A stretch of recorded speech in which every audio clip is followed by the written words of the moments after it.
इयत्ता 11वीच्या ऑनलाईन प्रवेश प्रक्रियेत तांत्रिक अडचणी निर्माण होत असल्याने 10वी उत्तीर्ण झालेल्या आणि 11वी प्रवेश घेणाऱ्या विद्यार्थ्यांना त्रास सहन करावा लागत आहे। या अडचणींवर मात करून नोंदणी प्रक्रिया सुरळीत करण्यासाठी स्थानिक जनता महाविद्यालयात 11वी प्रवेश मार्गदर्शन आणि मदत कक्ष स्थापन करण्यात आला आहे।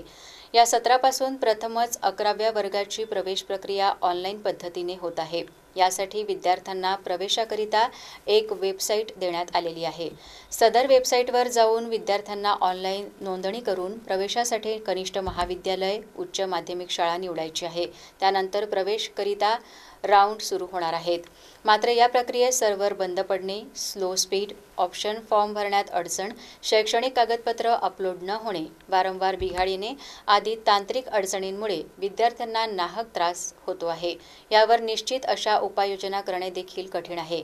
त्यामुळे विद्यार्थ्यांना सोयीचे व्हावे, अडचणींवर मात करता यावा, विद्यार्थ्यांशी सुसंवाद व्हावा, त्यांचे प्रवेशास संबंधित प्रश्न सोडवता यावेत यासाठी स्थानिक जनता महाविद्यालयात 11वी प्रवेश मार्गदर्शन आणि मदत कक्ष स्थापन करण्यात आला आहे। या कक्षाच्या माध्यमातून विद्यार्थ्यांना मदत करण्यात येत आहे। निशुल्क ऑनलाईन नोंदणी करून देण्यात येत आहे। शासनाने संपूर्ण महाराष्ट्रामध्ये त्यांनी एक ॲप तयार केला आणि ॲपद्वारे प्रत्येक विद्यार्थ्यांचं रजिस्ट्रेशन करून आणि पहिली, दुसरी, तिसरी, चौथी अशा फेरीद्वारे त्या विद्यार्थ्यांना प्रवेश देण्याचं कार्य या महाराष्ट्रात आता या गव्हर्नमेंटनी पहिल्यांदा केलं आहे। मात्र शिक्षणाधिकारी कार्यालय असो किंवा शिक्षण विभाग असो यांच्याकडून कोणतंही काउन्सिलिंग विद्यार्थ्यांना आणि पालकांना न केल्यामुळे ग्रामीण भागातील आणि शहरी भागातील अनेक विद्यार्थी अचंबित झाले आहे। त्यांना काय करावं आणि काय नाही सुचत नाही।